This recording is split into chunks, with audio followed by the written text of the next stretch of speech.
We were off to Brussels. Peter Robinson, club secretary, went over before the final to see the stadium. He was concerned about many things to do with the Heysel Stadium, which was clearly unsuited to holding two sets of supporters who were bound to be emotionally charged for such a big game. Peter told the Belgian authorities and UEFA that he was very apprehensive about ticket allocation. Peter was also worried that they had kept a section of the ground for the use of Belgian people. He suggested that only Liverpool and Juventus should receive tickets. Allowing a third party access to tickets would inevitably mean a dangerous mixed area, with English and Italian supporters having got tickets off any Belgian wanting to make a few bob for himself. It was a very frustrating situation. Liverpool seemed to be the only ones fearful about what could happen. Liverpool made it public that they were concerned about the condition of the stadium, but UEFA said they must continue, so the ill-fated final went ahead, and unfortunately, everybody knows the consequences. Liverpool were so concerned that they put up information booths outside the ground in an attempt to keep our fans out of the unsegregated area. Liverpool did that, not UEFA. It angers me that Liverpool did all the warning, Liverpool made every effort to prevent trouble, and when the worst happened, Liverpool received all the blame. There was no hint of trouble when we entered Heysel.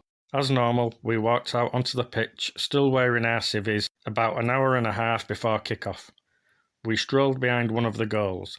The terrace there was split in two, but the only thing dividing the sections was a flimsy barrier of what looked like chicken wire. The half supposedly kept for Belgians keen to see a final on their doorstep was where the ticket allocation had gone terribly wrong. Most of the people in that neutral Belgian section were Juventus fans. The other section behind that goal contained our people. As we walked behind the goal, one of the Liverpool fans threw us a ball. The players just kicked it around and occasionally volleyed it back into the crowd. The Liverpool fans kicked it back, and so it went on. Everything was amicable. There was no indication of any bother, but seemingly, while all this was happening, Juventus fans were throwing stones at the Liverpool fans. Remembering the dreadful treatment they had encountered in Rome, our supporters inevitably reacted angrily. I can't condone the actions of some Liverpool fans, but it is difficult not to react when the opposing supporters are throwing missiles at you. The fact that fatalities might result wouldn't have occurred to the Liverpool fans when they ran across. If you have been pelted with stones a year before and suffered badly, you are not going to accept it again. That's how the trouble started. UEFA must shoulder much of the blame. The choice of Heysel was so obviously wrong. The Belgians had no idea how to stage a match of this magnitude.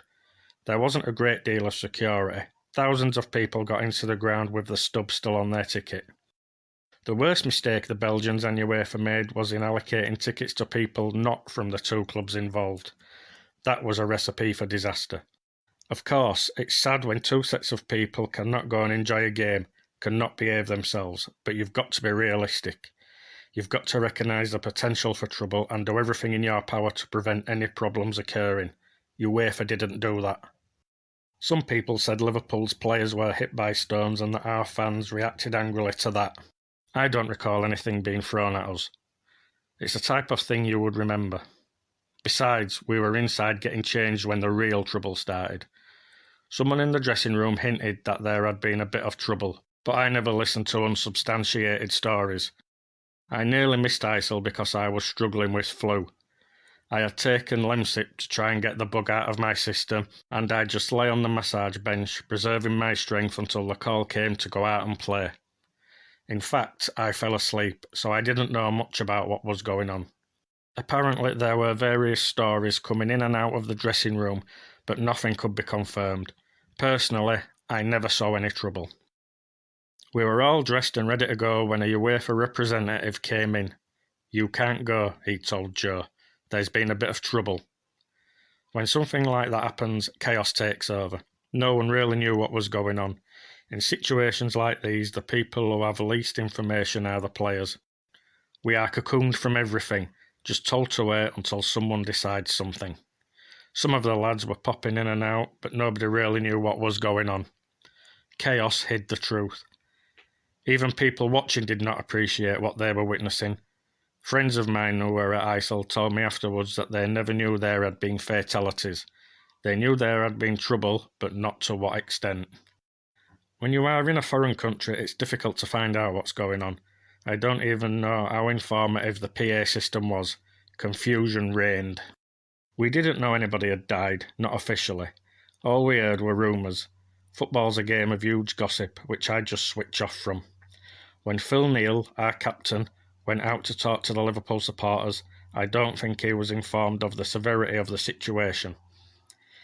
He was only asked to go out and speak to them, to calm them down.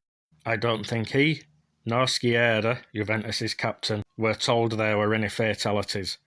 Phil Neal wrote in his autobiography that I knew about the deaths before we played the game. I categorically did not.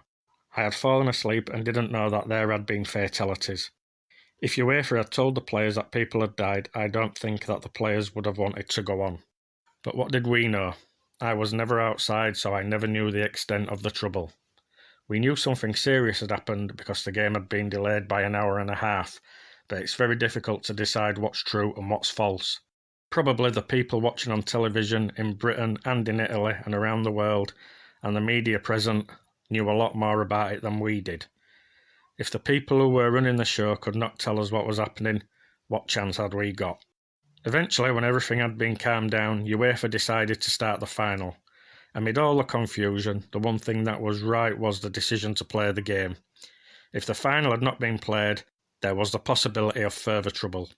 Another match would not have been a very clever thought either, given the circumstances. That would have been set up for more trouble.